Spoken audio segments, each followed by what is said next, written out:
What is the base for this assumption? How they come to an assumption? The Sanskrit Yona word Yavana, which can be expressed in Pali as Yona. They thought that it meant Greek. How it came? Greek history shows 4 different groups of people lived around Greek. 1000 to 500 BC. They are Dorians, Ionians, Aeolians, and Achaeans. So their dialects will be Dorian, Aeolian, Attic, and Ionian. All were later mingled and they can commonly called as Hellenic. Usually Hellenic means Greek. These Ionians lived on the western seacoast of Turkey, that is in this area. This area, Ionians live in this black area. Just a very small area only they will live. So these people, they thought that Yavana or Yona must be Ionian because it is phonetically similar. There is no other evidence. Even from Sandrocotus up to Asoka Edict, they give only phonetic similarity. No other concrete evidence they have shown to derive the history of and chronology of India. They ruled a very small area and because Ionian. So immediately they thought it is Yavana or Yona. How it is related phonetic similarity? There is no phonetic similarity. But they assumed it and they wrote in history of India like that and we read it as a history. That is the thing. So there is no phonetic similarity. Again, it is a playing card construction of Indian history. That we should understand. Okay. Now we can know that Yavana were not Greek. Then who are they? Is there any evidence to show that Yavana were not only Greek, but they are some other person? If there is evidence, we should, then only it will be correct to assess that Yavana were not Greek. So our Purana, Itikasa, grammar and Kavya texts and inscriptions in India totally rejected their conjecture and proved this assumption of phonetic similarity as a baseless conjecture with a selfish cunning motive. What are all the Purana mentioned?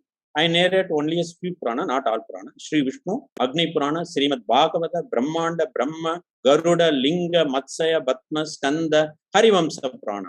All these Purana and mentioned that Yavana were not Greek, Yavana were Bharatiyan Kshatriya origin.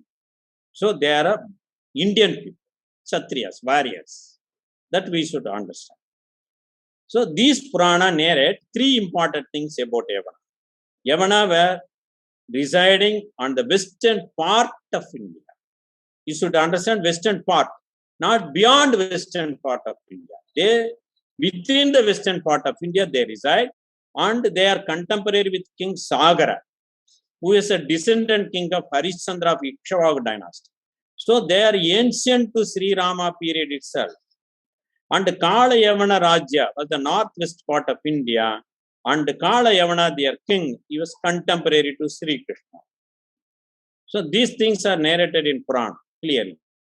And Goda Deepika, an astronomical text, mentioned here the nation Bharat. It mentioned the name as Bharat only. It has 9 divisions. On the eastern part lived Krata and in western part Yavana. So in the western part of India, Yavana lived in the remotest antiquity period itself. So definitely they are not Greek. And most important thing is Sri Vishnu Purana, written by Parasara Rishi, father of Vyasa, that is at least 5,200 years before present. It mentioned what is Bharat, the definition of the land of Bharat. What is its boundaries? Why it is named as Bharat? Like that it mentioned. Putram yat samudrasya himadre saiva dakshinam. Varsham tad bharatam nama bharati yatra santadihi. Putram yat samudrasya. Northern to Hindu Mahasagar, that is ocean, Indian Ocean.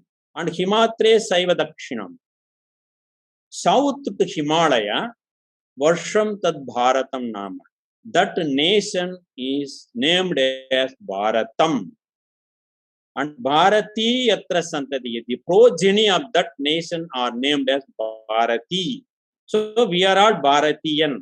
That is the thing Vishnu Purana Parasara named ourselves. who are all the people lived there in Bharat? What is its extension? Yojananam Sahasram tu Deepoayam Dakshinottara. From south to north, the Bharata length is 1000 yojana. Purve Krata Yasyante Passime Yavanaha Stitaha. So on the eastern part, Krata lived, and on the western part of Bharat, Yavana lived. This is the expression by Vishnu Purana. So we should understand.